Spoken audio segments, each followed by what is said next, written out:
I went to the bus stop.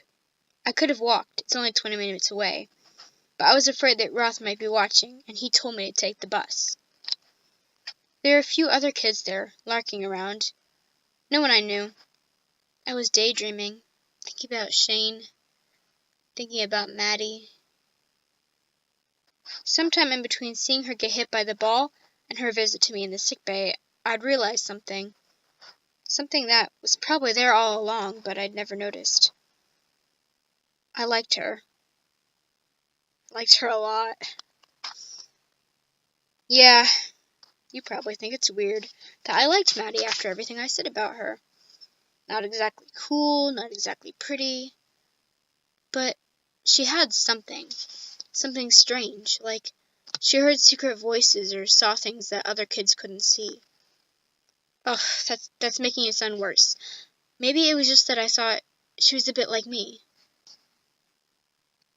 There was a loud honk yanking me out of my thoughts. I looked up, already knowing what I'd see. It was my dad leaning out of the window of his truck cab. I felt my face burn. "Where are you off to, son?" "Just up the hill, Dad. I'm meeting some friends up on Temple Moor." "Hop in. I'll give you a lift." "It's all right, Dad. I'll get the bus." "What for? Money wasted. Get in." He opened the door for me, and I climbed in. The cab was hot, and it smelled of my dad. Not foul, but a bit sweaty.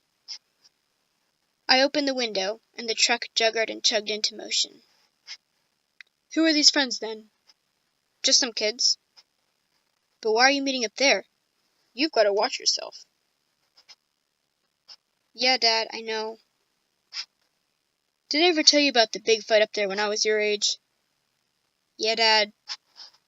It was the whole school, virtually, streaming up there like an army.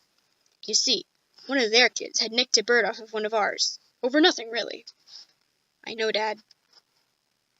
All our hard kids were there, and I'm telling you, back then when I say hard, I mean hard. Not like now. You've told me, Dad. Funny thing is, though, we took a right spanking that day. We were on their patch at Temple Moor, has always been a bigger school. We got surrounded. I wasn't even supposed to be fighting, just watching. But some of the little kids got mixed up in it, and I had to dive in to help them. "I know, Dad." Well, someone had to. He told me the story a million times. Me and anyone else who'd listen, about how he shepherded the little kids, protecting them from the Temple Moor meatheads. How everyone said he saved their lives, even though he just saved them from getting a kicking. And how even the Temple Moor kids nodded at him afterward. I was sick of it, to be honest. "But it's all right now, Dad. We're not fighting them anymore."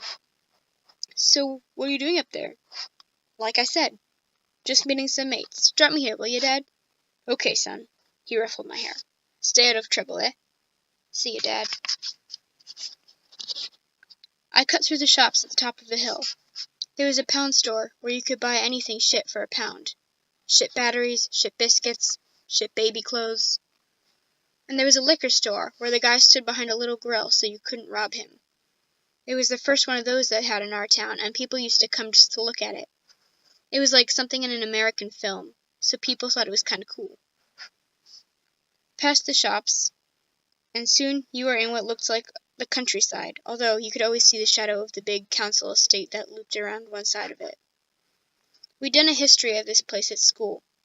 The land was given to the Knights Templar in 12-something. That's why they called it Temple Moor.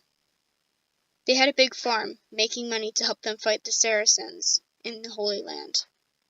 The Templars got slaughtered, not by the Saracens, but by the kings in Europe who wanted their money, and can't remember what happened to the land, until hundreds of years later someone built a big house, and it's still there. Kind of beautiful. You can go around it and look at the chairs and the beds of the rich people who used to live there. But I didn't have to go anywhere near the big house to get to the sports ground. I knew it quite well because we always had our sports day there. You probably wouldn't have guessed it, but the best time I ever had at school happened on sports day. I don't know why, but Frisco made me volunteer to do the triple jump. I'm okay at sport. Nothing special.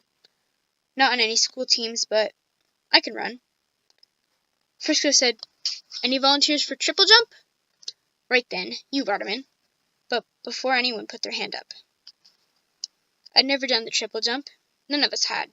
It was a new thing, and Frisco brought it just in because it was quite hard to get right, and he wanted to see some of the kids fall on their faces in front of the whole school. It was a sunny day. I was against all the really sporty kids in the year. I did a couple of practice runs. The first time I messed up, stumbled, and fell. The next time I went slowly, but got each stage right. Hop, skip, jump. I didn't get very far, but I could do it. Basically do it. Because the day was running late, we were only allowed one jump in the competition, which was stupid. It's probably all part of Frisco's plan, and it nearly worked. Every jump was a no jump. Kids stepped over the board, or got the stages wrong, or didn't bother with the stages at all, but just took a big leap thinking it'd be okay. And then I came along. Yeah, I just did it. Easy as anything. Not many people were watching, as there were other events on at the same time. A kid called Franklin punched me in the side of my head because I'd beat him. But I didn't care. It was the only time I'd ever come in first in anything at school. And now, nothing can change that.